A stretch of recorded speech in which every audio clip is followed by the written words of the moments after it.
चलिए कोई बात नहीं, इंद्र को अपना काम करने दो और हम लोग अपना काम करें, हैं? हाँ, कथा तो नहीं बंद होगी, उनको बरसने दो। बोलो जय श्री कृष्ण, राधे राधे।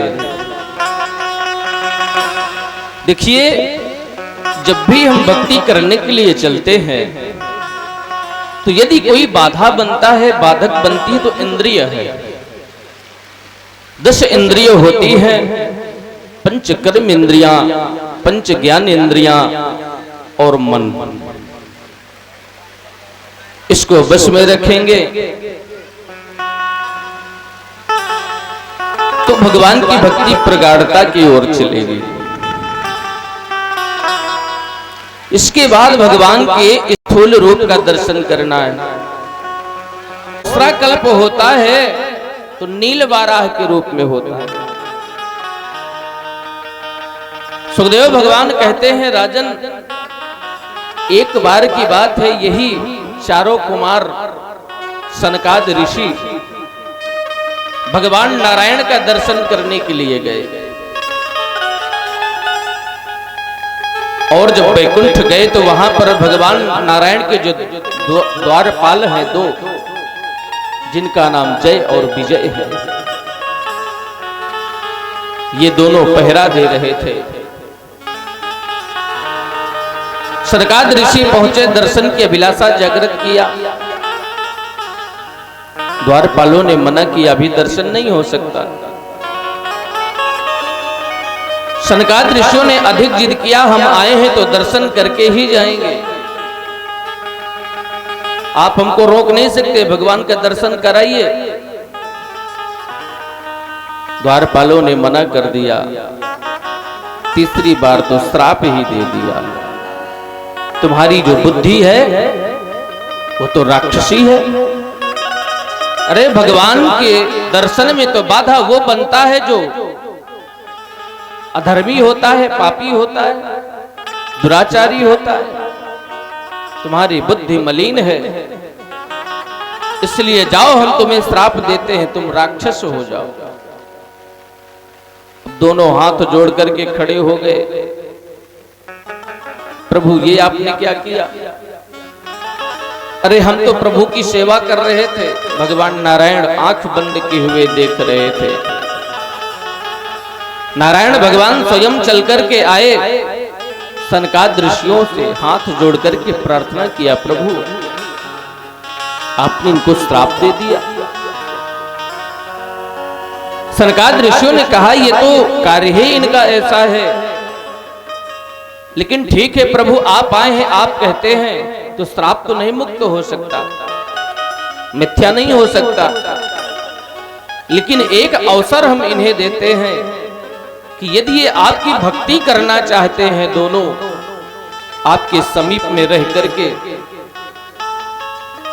तो इनको 7 जन्म लेने पड़ेंगे। और यदि ये राक्षस बनकर के आपसे दूर रह करके रहना चाहते हैं तो 3 जन्मों तक इनको दूर रहना पड़ेगा। दोनों ने आपस में विचार किया, भैया क्या किया जाए। दोनों ने कहा, भैया यदि हमने भक्ति किया, लाखों वर्ष, हजारों वर्ष तपस्या करना पड़ेगा, कठिन से कठिन तप करेंगे, तब भी भगवान प्रसन्न होते हैं कि नहीं होती, कोई गारंटी नहीं है। और जब हम यदि राक्षस हुए, अत्याचार करेंगे, पाप करेंगे, धर्म को नष्ट करेंगे, तो भगवान का ही, इन्हीं का ही कहना है कि धर्म संस्थापनार्थाय संभवामि युगे युगे। धर्म की स्थापना के लिए तो भगवान को आना ही पड़ता है। जब जब हो ये धर्म के हानि, बाढ़ही असुर अधम अभिमानी।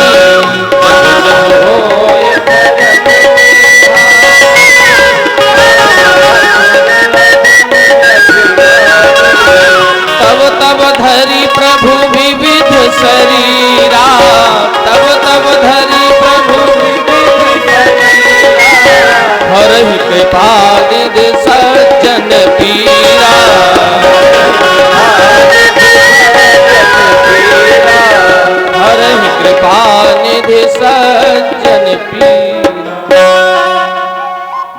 का ही कहना है कि जब जब धर्म की हानि होती है स्थापना करने के लिए हम अवश्य आते हैं। दोनों ने डिसाइड किया, संकल्प लिया कि हम राक्षस ही बनेंगे। भगवान से दूर हो गए और वही सतयुग में हिरण्याक्ष और हिरण्यकश्यप महर्षि कश्यप जी के संतान के रूप में उत्पन्न हुए। हिरण्याक्ष आया, पृथ्वी को चुरा ले गया और जैसे ही ब्रह्मा जी ने सुना, ब्रह्मा जी को छींक आई। एक नन्हा सा वाराह बालक प्रकट हो गया। बोलिए वाराह भगवान की जय। वाराह भगवान से कहा, जाओ जाकर के पृथ्वी को स्थापित करो।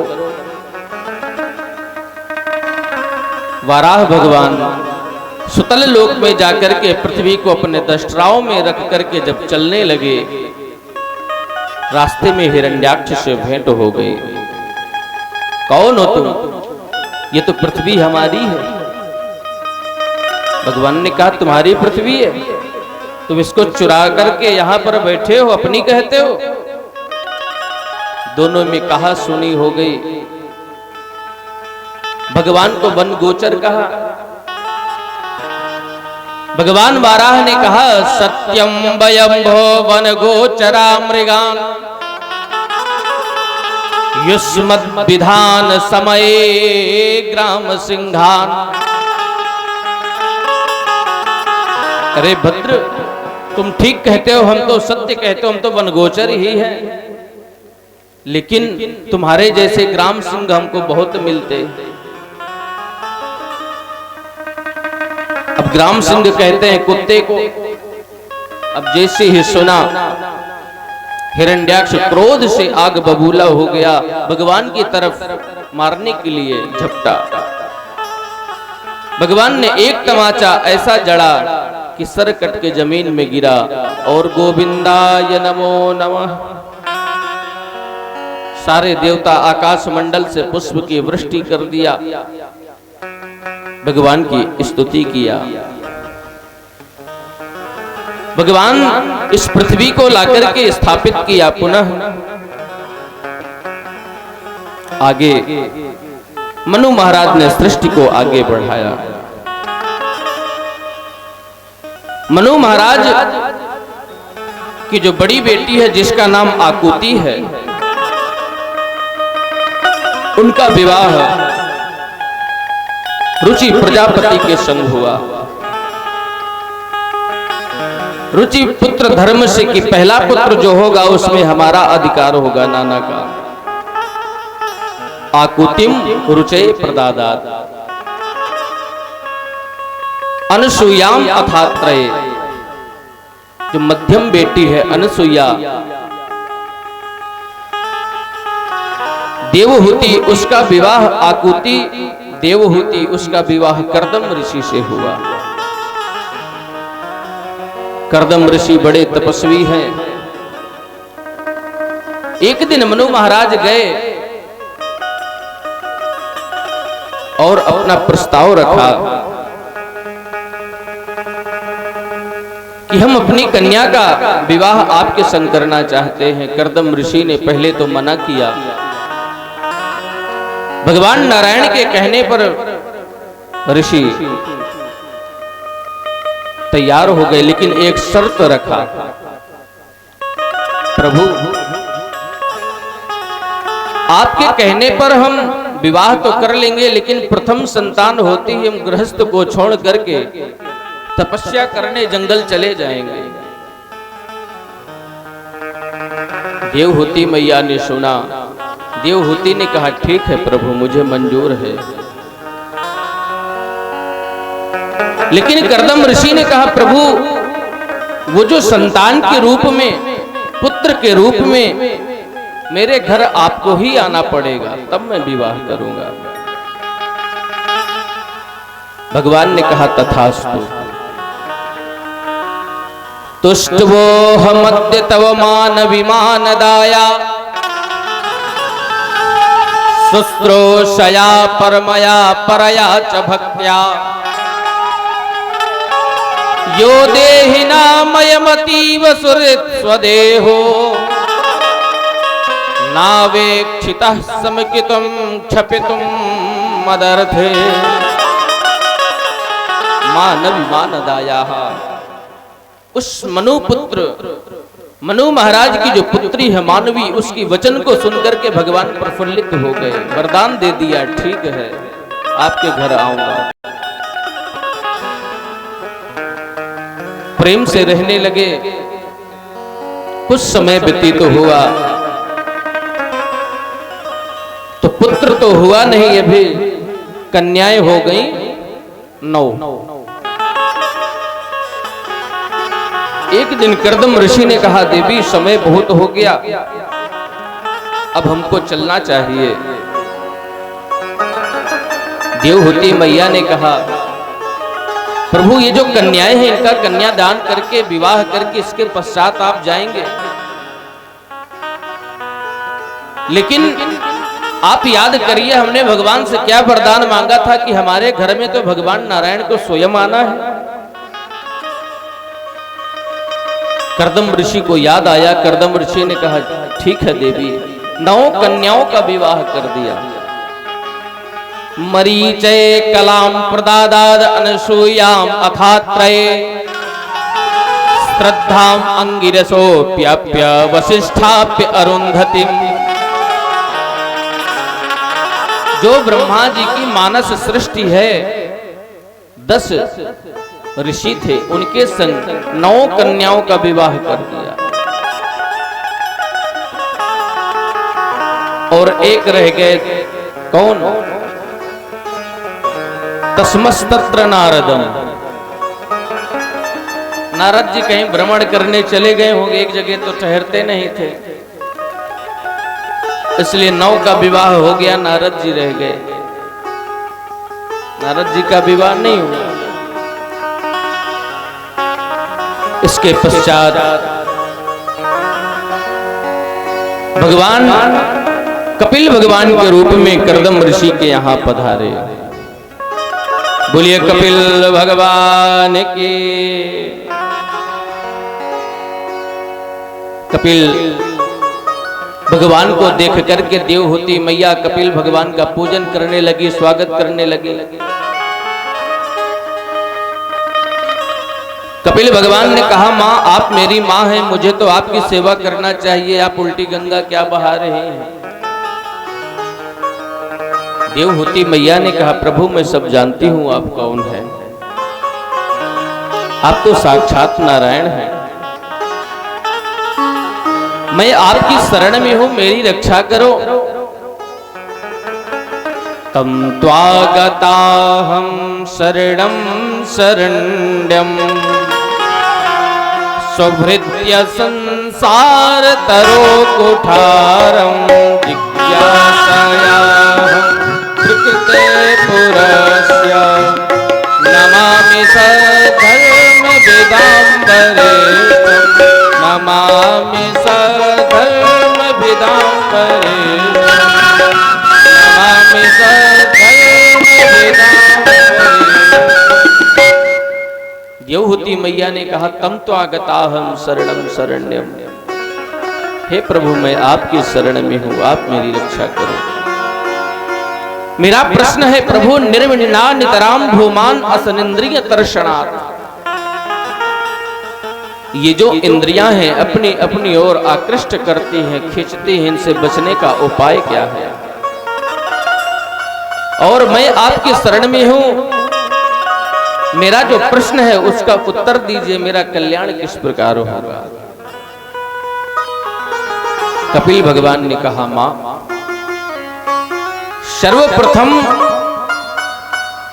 ये जो इंद्रियां हैं इनको बस में यदि करना है आपको तो संतों के पास में बैठना पड़ेगा, महात्माओं के पास में बैठना पड़ेगा, और वो संत महात्मा गुरुजन आपको जो कथा सुनाएंगे वो मेरी ही कथा सुनाएंगे। लेकिन संत सच्चा कोटि का होना चाहिए, सत्संग कराने वाला साधु होना चाहिए।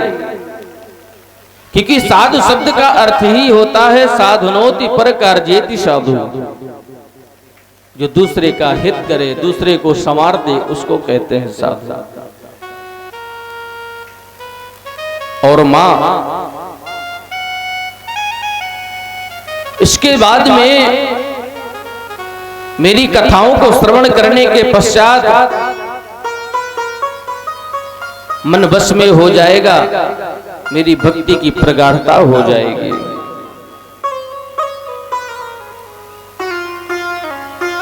देवहूति मैया ने कहा, प्रभु आवागमन से मुक्त कैसे होगा? मां, आवागमन से मुक्त तो होना यदि चाहती हो तो भक्ति करने के पश्चात ये जो जीव जब गर्भ में आता है मां के, तो कललम तो एक रात्रेण पंचरात्रेण बुध बुधम, जब ये गर्भ में आता है जीव तो कलल संज्ञा को प्राप्त करता है,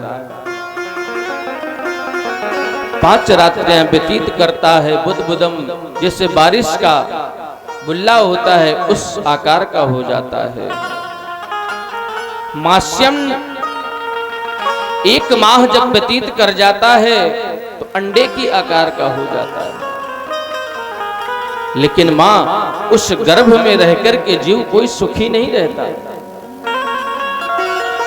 कि गर्भवास समम दुखम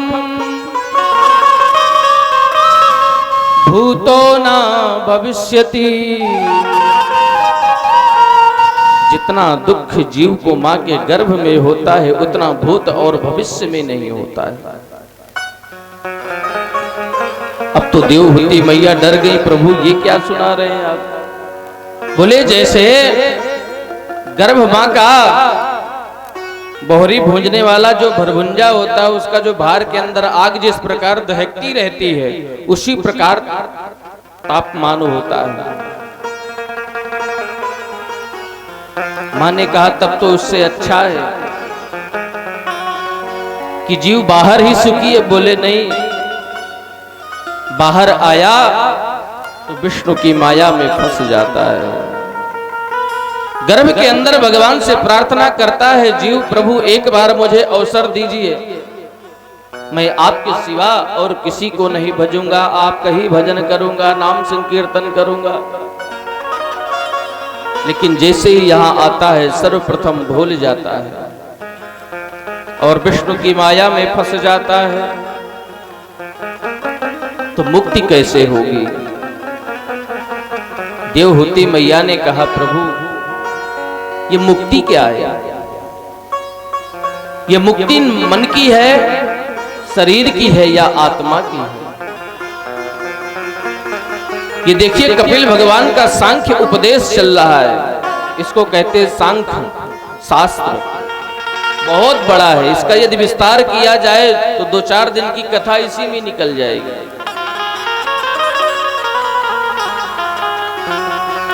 कपिल भगवान ने कहा, मां ये जो आत्मा है इसकी तो मुक्ति होती नहीं, क्योंकि पहले से मुक्त होती है। मुक्ति तो उसकी होती है जो मरता है। और आत्मा ना जजानामी ना मरिष्यति, आत्मा ना जन्म लेती है न मरती है, तो इसकी मुक्ति का तो कोई प्रश्न ही नहीं, सोचना ही व्यर्थ है। आत्मा अजर है और अमर है। और रही बात इस शरीर की, तो शरीर कभी मुक्त होता नहीं है। ये 5 भौतिक शरीर है, 5 चीज में विलीन हो जाता है। क्षिति जल पावक गगन समीरा, क्षिति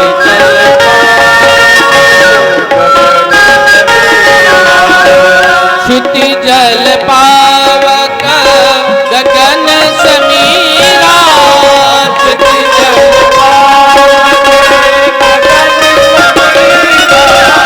पंच रचित अति अधम शरीरा,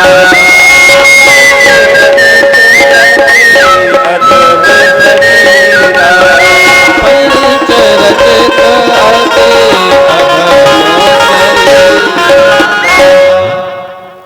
ये पांच भौतिक शरीर पांचों चीज में विलीन हो जाता है। पृथ्वी पृथ्वी में, अग्नि अग्नि में, जल जल में, वायु वायु में, आकाश आकाश में।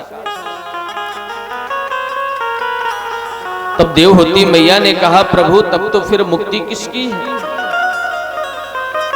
तो घूम घुमा करके मन आता है। कपिल भगवान कहते हैं यदि मन बस में हो जाए तो मुक्ति निश्चित है, क्योंकि कहा गया है कि अंते मति तागति। यदि अंत का समय आया, भगवान याद आ गए तो आवागमन से मुक्त। तभी तो भजन की कोई उम्र नहीं होती है। भजन तो अनवरत करना चाहिए, बराबर करना चाहिए। कोई माला लेकर के बैठ करके ही भजन करे तभी भजन नहीं होता है। झाड़ू लगाते, रोटी बनाते, राम राम करते रहो, भजन चल रहा है। बोलो जय श्री कृष्ण। कि मनः एव मनुष्याणाम कारणम बंध मोक्षयो।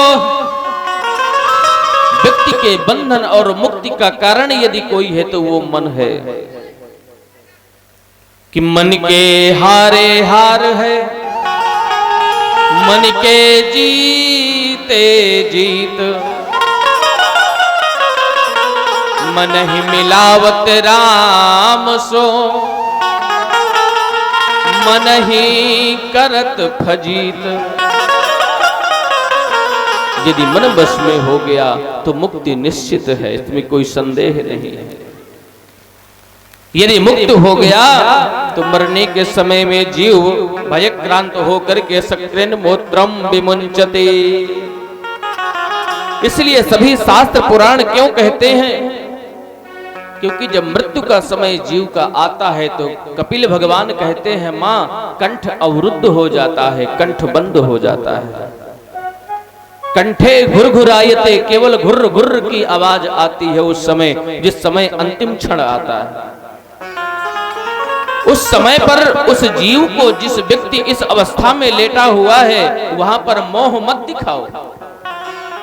जितने दिन साथ में रहना था रह चुका, अब तो उसको मुक्त करने के लिए राम नाम मुख से निकालो।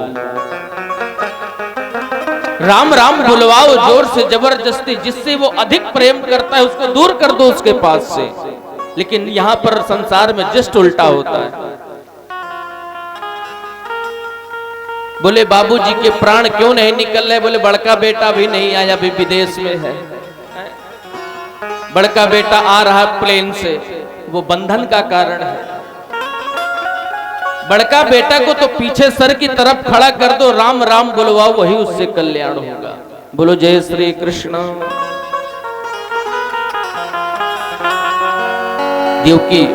देवहूति मैया सुनकर के प्रसन्न हो गई, चरणों में लेट गई। प्रभु क्षमा कर दे प्रभु, मैं आपकी शरण में हूं, मेरी रक्षा करें।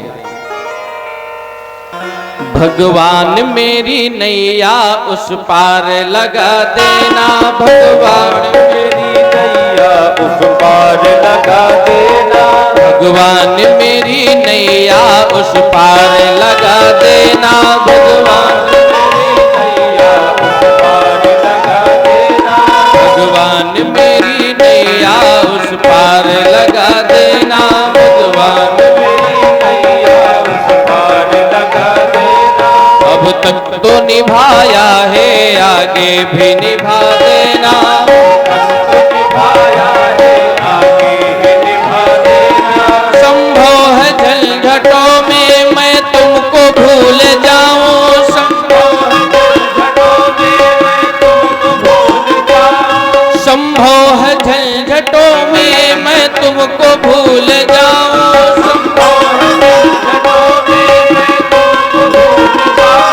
पर नाथ दया करके मुझको न भुला देना। पर नाथ दया करके मुझको न भुला देना।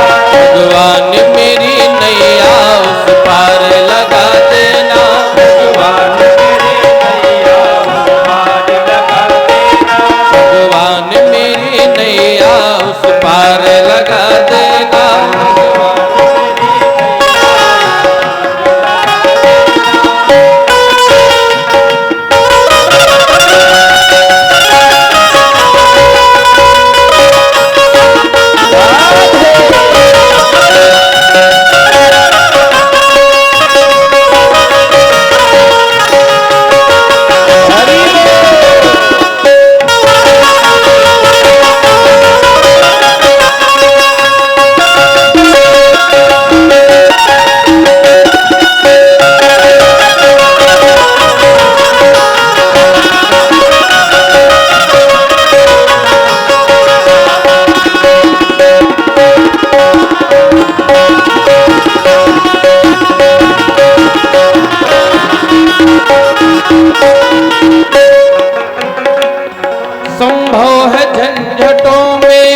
फंस कहीं न जाऊं,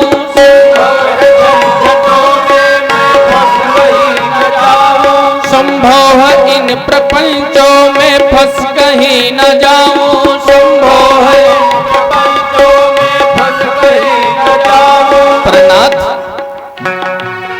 तुम देखते न रहना, झट आके छुड़ा लेना, तुम देखते न रहना, आके छुड़ा लेना, तुम देखते न रहना, झट आके बचा लेना, तुम देखते न रहना, झट आके बचा लेना।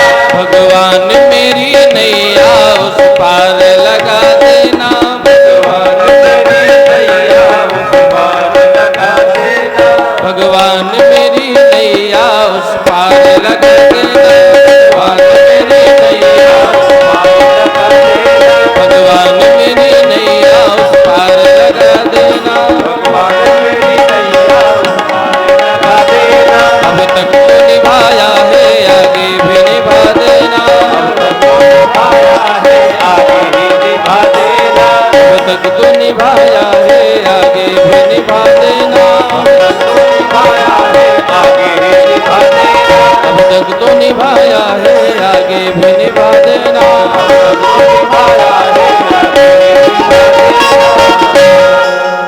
भक्तवत्सल भगवान की जय। देवहूति मैया कपिल भगवान को प्रणाम करके जल रूप में परिणत हो गई, नदी रूप पहन करके बह गई। कपिल भगवान वहां से उठ करके खड़े हुए, सीधा गंगा सागर पहुंचे और बीच मध्य सागर में अपना स्थान बनाया। आज भी लोग वहां दर्शन करने के लिए जाते हैं। वहां पर इन्हीं कपिल भगवान का आश्रम है, लोग दर्शन करते हैं। इसके बाद सुखदेव भगवान कहते हैं, राजन ये जो देवहूति मैया की पुत्री है जिसका नाम है अनसुईया, और जितनी भी कन्याएं हैं कोई साधारण नहीं है, सभी एक से बढ़कर के एक विदुषी हैं। सभी जहां पर ब्रह्मा विष्णु महेश तीनों को बालक बना दिया अपने पतिव्रत धर्म के प्रभाव से। सोमो भूत ब्राह्मणोन्सीना तत्तो विष्णोस्तु योगविता। ब्रह्मा जी के अंश से चंद्रमा का अवतार हुआ, जन्म हुआ अनसुईया माता के। भगवान विष्णु के अंश से दत्तात्रेय भगवान उत्पन्न हुए, जिन्होंने 24 गुरु बनाया। और भगवान शंकर के अंश से दुर्वासा ऋषि का प्राकट्य हुआ, जो कि दुर्वासा महात्मा जाने जाते हैं, समझे जाते हैं। सभी महात्माओं से सबसे क्रोधी, एक क्षण में तुरंत श्राप देते हैं। पूरे देवलोक, यक्षलोक, राक्षस लोक, जितने भी लोक हैं, सप्त लोकों में से वो जाने जाते हैं दुर्वासा। सभी लोग डरते हैं। इसके बाद आगे जो तीसरी बेटी है मनु महाराज की, आपने 2 बेटियों के वंश की चर्चा को सुना। आकुति, देवहूति और प्रसूति। प्रसूति मैया का विवाह प्रजापति दक्ष के संग हुआ। महाराज दक्ष और प्रसूति मैया के गर्भ से 16 कन्याओं का जन्म हुआ। 13 कन्याओं का विवाह साक्षात धर्म के संग हुआ। 3 कन्याएं बची और एक कन्या का विवाह सुधा देवी के संग हुआ, जो पितरलोक होते हैं। जब लोग पिंडदान करते हैं, तर्पण करते हैं, तो तस्मै सुधा का उच्चारण करते हैं। उनका नाम सुधा देवी है। और जो स्वाहा देवी हैं उनका विवाह अग्नि भगवान के संग हुआ। और जो 16वीं कन्या है, सबसे छोटी बेटी जिसका नाम सती है, उसका विवाह भगवान भोले बाबा के संग हुआ। सुखदेव भगवान कहते हैं राजन, लेकिन भगवान शिव की कोई संतान न हो सकी। एक बार भोले बाबा ने दक्ष को ब्रह्मा आदि विष्णु आदि देवताओं ने मिलकर के प्रजापतियों का राजा घोषित किया। और जब कोई व्यक्ति राजा बनता है तो अपना मंत्रणा करता है, वक्तव्य देता है, भाषण करता है। तो भाषण करने के लिए इसी प्रकार सभा लगाई गई। उस सभा में सारे देवता आए। तो जैसे भोले बाबा बैठे थे उसी प्रकार आसन, जिस आसन में बैठे थे सभी अपने अपने आसन में जाकर के विराजमान हो गए। महाराज प्रजापति दक्ष जब अंदर प्रवेश किए तो सारे देवता खड़े होकर के ऋषि मुनि स्वागत किया, लेकिन भोले बाबा नहीं खड़े हुए। जब भोले बाबा नहीं खड़े हुए तो दक्ष को क्रोध आ गया। अरे ये तो मेरे पुत्र के समान है, ये सारे देवता खड़े होकर के मेरा स्वागत किया, सम्मान किया, लेकिन ये शंकर क्यों नहीं खड़ा हुआ? अरे खड़ा भी कैसे होगा, क्योंकि रहता तो भूत प्रेतों के बीच में है ना। प्रेता वासेषु घोरेषु भूत प्रेतैर गणैर मृतः। उस शमशान में रहता है, चिता के भस्म को रमाता है, भूत प्रेतों के बीच में रहता है, इसको सम्मान करना कैसे आएगा? ये तो सीख ही नहीं सकता ना। अरे मैंने तो बहुत बड़ी गलती की, अपने मृग नैनी जैसी कन्या को उसके संग विवाह कर दिया। गृहीत्वा मृगसा वाक्षा पाणिम मरकट लोचनः। ये जो बंदरों जैसी बैठे हुए आंखें टिमटिमा रहा है, मैंने तो मृगनयनी कन्या का दान करके बहुत बड़ी गलती की। अनंग भेष है जिसका कोई वेशभूषा नहीं है, बड़े अशब्द का प्रयोग किया।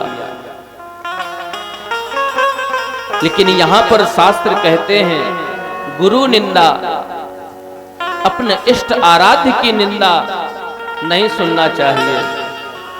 और यदि आप सुन रहे हैं तो आपको गौ हत्या का पाप लगेगा।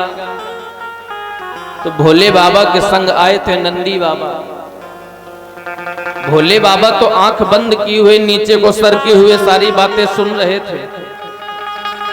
कोई बात नहीं, क्रोध में है, बोलने दो।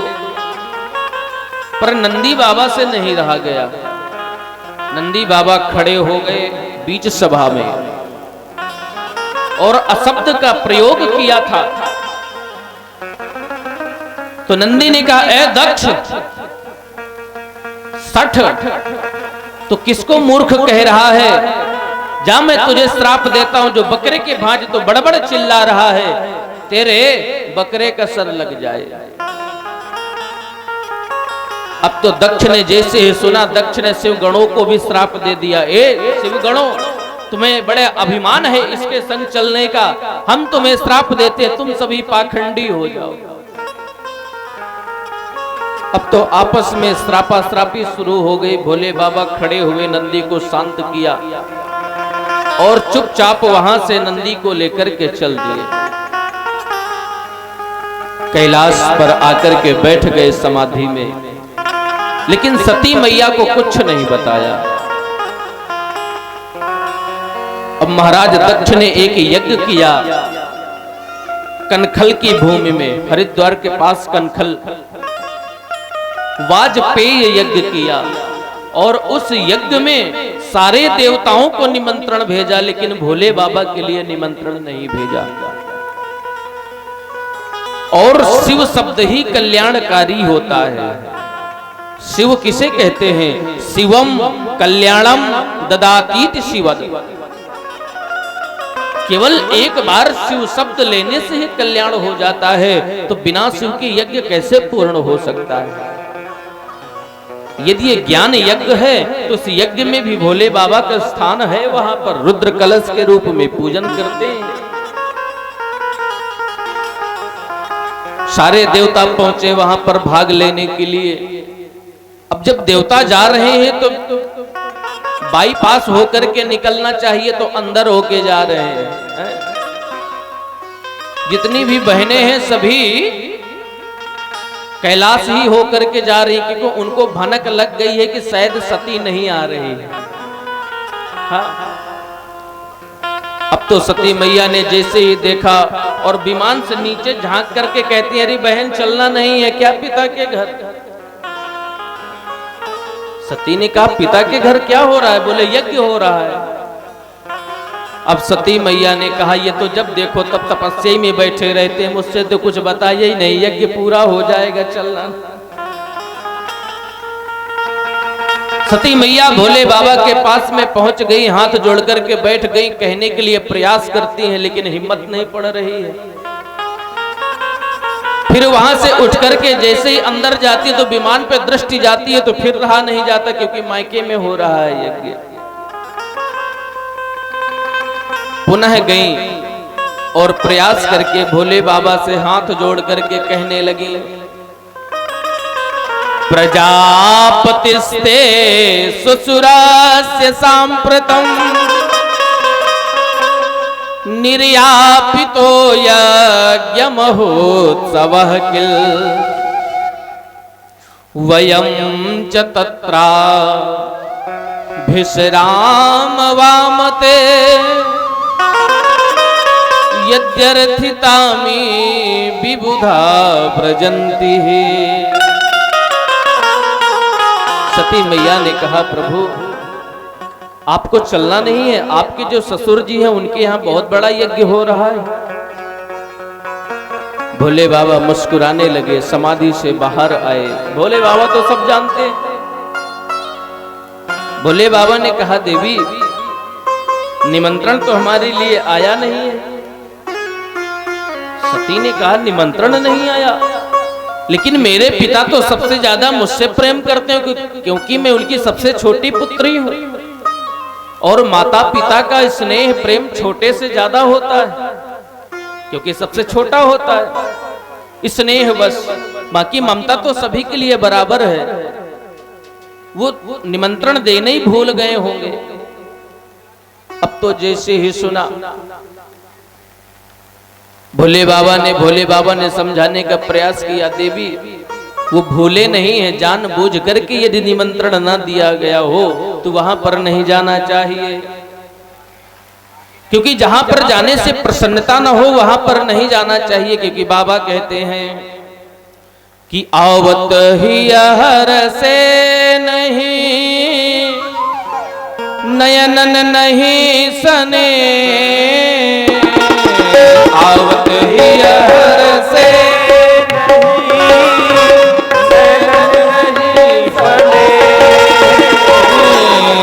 आवत ही हर से नहीं नयन नहीं सने,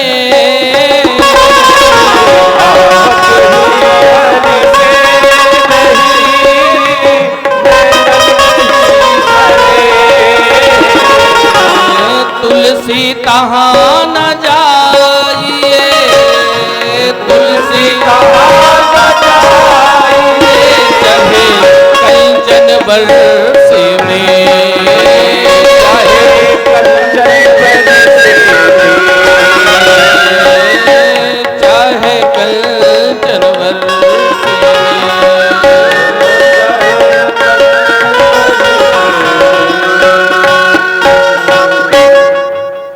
वहां पर स्वर्ण की वर्षा ही क्यों ना हो रही हो, वहां पर नहीं जाना चाहिए।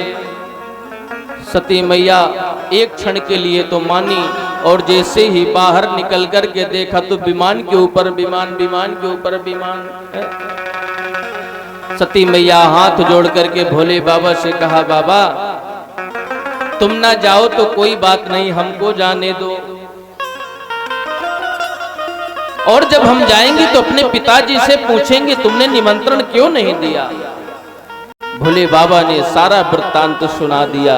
लेकिन फिर भी सती मैया जब अधिक जिद करने लगी तो भोले बाबा समझ गए, हुई है वही जो राम रचि राखा,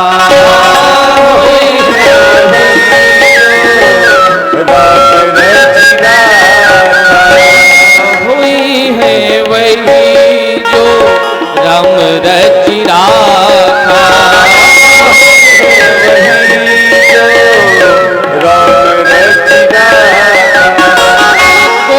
करे तर्क बढ़ावे साख,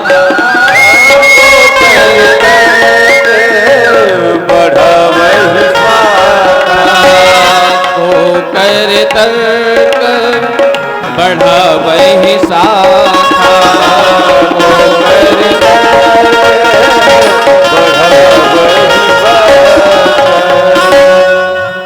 महाराज जिस समय सती माता वहां पर पहुंचती हैं तो और तो कोई नहीं मिला। सबसे यदि किसी को पीड़ा थी तो वो सिर्फ मां को थी। यदि सती की कमी खिल रही थी तो वो मां को खिल रही थी। जैसे ही सती को आते हुए देखा, मां दौड़ करके गई, हृदय से लगा लिया, बेटी तू आ गई। अस्त्रपात करते हुए सती ने कहा, पिताजी कहाँ है, मुझे मिलना है। अब तो जैसे ही यज्ञ की तरफ गई, महाराज दक्ष ने देखा कि सती आ रही है तो अपना मुख घुमा लिया, अनदेखा कर दिया। इस अपमान को सती नहीं सहन कर पाई। और इतना ही नहीं, जब सती मैया यज्ञ मंडप में जाकर के देखती हैं तो वहां पर सभी देवताओं का अलग अलग हिस्सा रखा हुआ है, भाग रखा हुआ है, स्थान है, परंतु भोले बाबा के लिए कहीं स्थान नहीं है। सती मैया ने विचार किया कि ये मेरा मायका है और जब मैं यहाँ से वापस जाऊंगी तो भोले बाबा पूछेंगे, आइए दक्ष कुमारी, पिता के घर हो आई, कैसा रहा यज्ञ? तो मैं क्या यही सुनाऊंगी कि वहां आपका अपमान हुआ है? तो एक बेटी अपना अपमान तो सहन कर सकती है लेकिन पति का नहीं। जब अपमान को देखा तो सती ने योग के द्वारा अंगुष्ठ से घर्षण करके अग्नि को प्रकट किया और वहीं पर जलने के लिए जैसे ही यज्ञ मंडप में प्रवेश कर गई, हाहाकार मचने लगा। और मरते समय सती मैया ने भगवान नारायण का ध्यान किया। सती मरण सम हरि सन मांगा, हरि सन मांगा, सती मरत हरे सन बर मांगा, सती मरत हरे सन बर मांगा, जन्म जन्म शिव पद अनुरागा,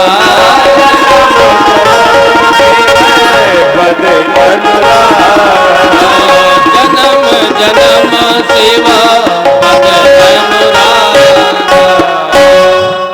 जो ही शरीर को त्यागा वही अगले जन्म में पार्वती के रूप में प्रकट होती है, तपस्या करती हैं भोले बाबा को। बरऊं शंभनत रहूं कुमारी संकल्प लेती हैं और अगले जन्म में भोले बाबा को प्राप्त करती हैं। बोलिए शंकर भगवान की जय हो। इधर नंदी आदि गण सभी भोले बाबा के पास में गए, हाहाकार मच गया। भोले बाबा को जैसे ही बताया, नारद जी पहुंच गए। भवो भवन्या निधनम जगद्वते सतकिताया अवगम्य नारदात।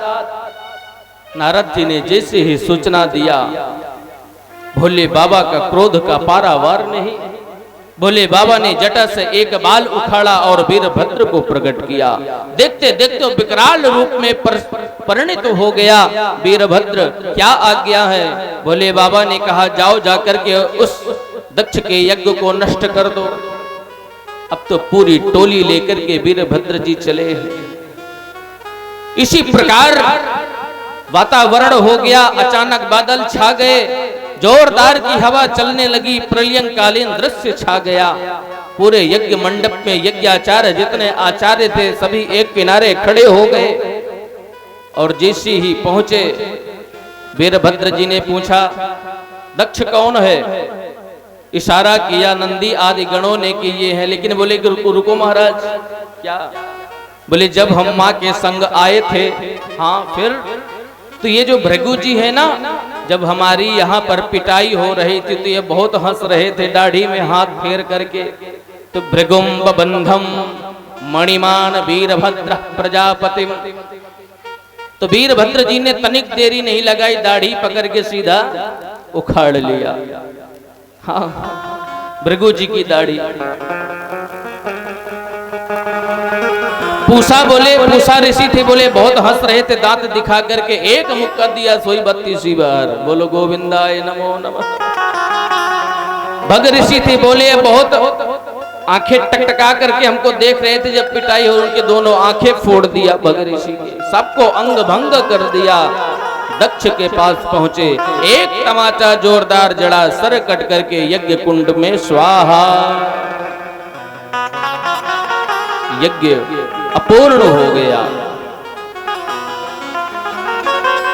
सारे देवता भगवान भोले बाबा के पास में गए, ब्रह्मा जी गए, भगवान भोलेनाथ की स्तुति करने लगे। बाबा आप तो सर्वांतर्यामी हैं, आप तो देवों के देव महादेव हैं, औढ़रदानी हैं। भूयान अनुग्रह अहो भवता कृतो में। हम मानते हैं कि सर्वथा ये दंड के अधिकारी थे, आपका अपमान किया, लेकिन है तो आखिरकार आपके ससुर ही, और इन्होंने जो संकल्प लिया है उसको पूर्ण करना आपका धर्म बनता है। भोले बाबा छड़े रुष्टा, छड़े तुष्टा, रुष्टा तुष्टा, छड़े छड़े। भोले बाबा तो एक क्षण में प्रसन्न हो गए और प्रसन्न होकर के आदेश दिया कि पहला सर जो मिले उसको लाओ और हम दक्ष को जीवित करेंगे। वीरभद्र जी गए, बकरा सामने पड़ा, बकरे का सर लेकर के आए, जैसे ही जोड़ा दक्ष महाराज खड़े हो गए और दक्ष महाराज अब स्तुति करने लगे भोले बाबा की। दंडस्त्वया मयि भगति प्रलब्ध। प्रभु मैं सर्वथा दंड का अधिकारी था, आपने ये जो अनुग्रह किया है, आप तो बड़े दयालु हैं, बड़े कृपालु हैं। भोले बाबा प्रसन्न हो गए और उस यज्ञ को पूर्ण किया। उस यज्ञ में भगवान नारायण स्वयं प्रकट हुए। बोलिए लक्ष्मी नारायण भगवान की। सारे देवता मिलकर के यज्ञ नारायण भगवान की स्तुति किया। त्वं क्रतुस्त्वं हविस्त्वं हुतासः स्वयं, त्वं हि मंत्रः समिद्दर्भ पात्राणि च, त्वं सदस्तिर्जितो दंपती देवता, अग्निहोत्रम स्वधा सोम आज्यम पशु।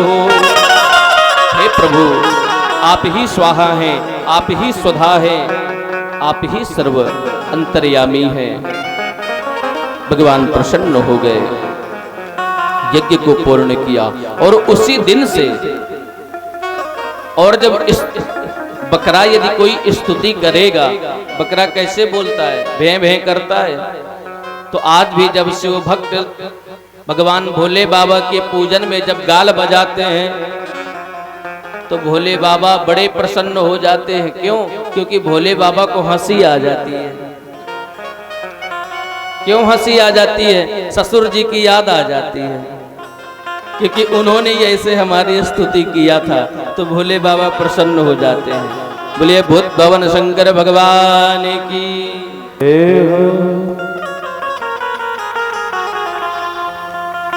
आज का तो समय भी बड़ा,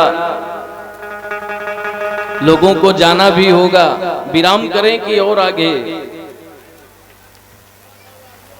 अच्छा, बारिश बहुत जोर हो रही है, सोच रहे कल सुना देंगे।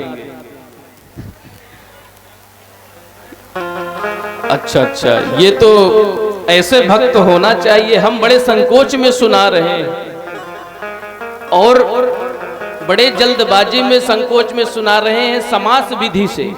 देखिए कथा दो प्रकार की होती है।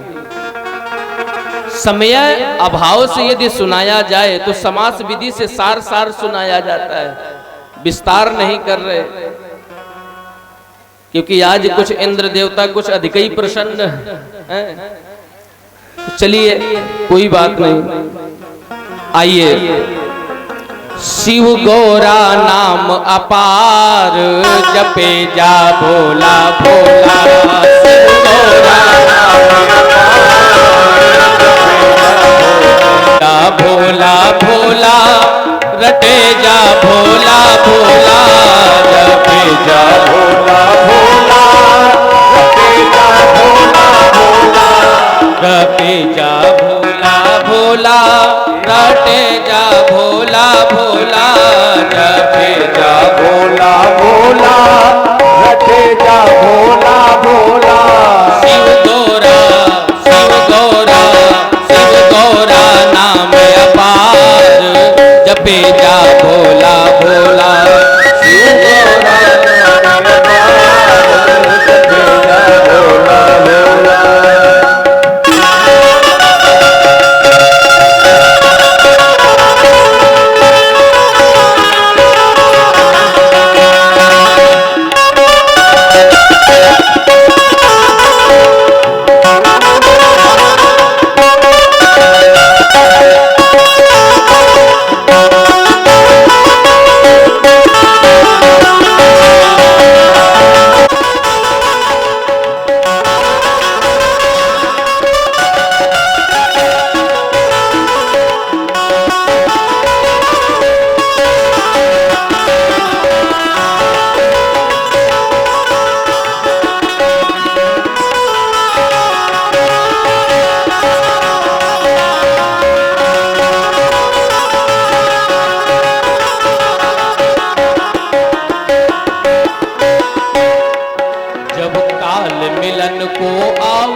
जब काल मिलन को आवे